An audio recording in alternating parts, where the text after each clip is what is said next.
Današnja Božja beseda nam pripoveduje o ogorčenju. Ogorčen je bil gubavec, serec Naaman, ki je prosil preroka Elizeja, da bi ga ozdravil, vendar pa ni sprejel preprostega načina, na katerega naj bi se to ozdravljenje zgodilo.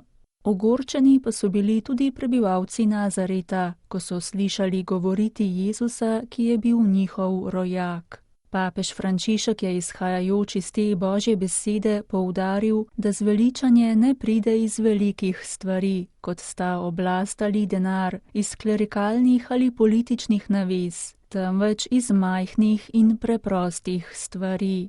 O tem je spregovoril med homilijo, ko je zjutraj daroval sveto mašo v kapeli doma svete Marte. Ogorčenje, o katerem smo slišali, je ogorčenje nad Božjim zveličavnim načrtom, ki ne sledi našim shemam. To zveličanje ni takšno, kot smo si ga predstavljali in si ga želimo mi.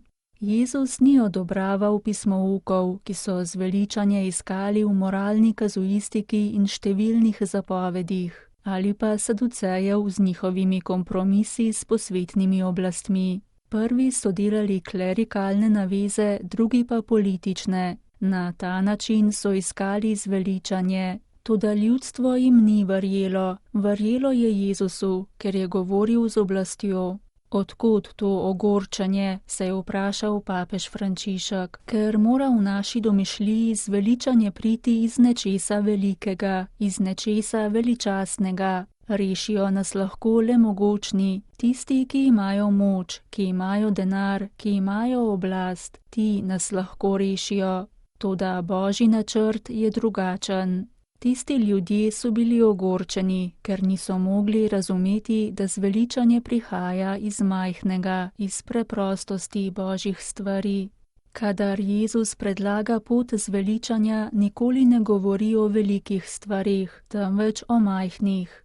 V evangeliju sta dva stebra, je nadaljeval papež in povabil, da bi ju med pripravo na veliko noč ponovno prebrali. Najdemo ju v Matejevem evangeliju. Prvi so blagri, drugi pa je poslednja sodba. Gre za preproste stvari, zaradi katerih so mnogi ogorčeni. Ne gre pa za iskanje zveličanja in upanja v oblasti, v navezah, v pogajanju.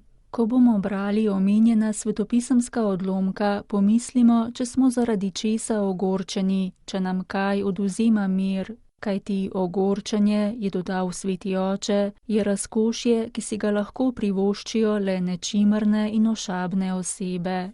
Jezus pravi, blagor tistemu, ki se ne bo pohujšal zaradi mene, ki ni ogorčen zaradi tega, ki ne čuti ogorčenja.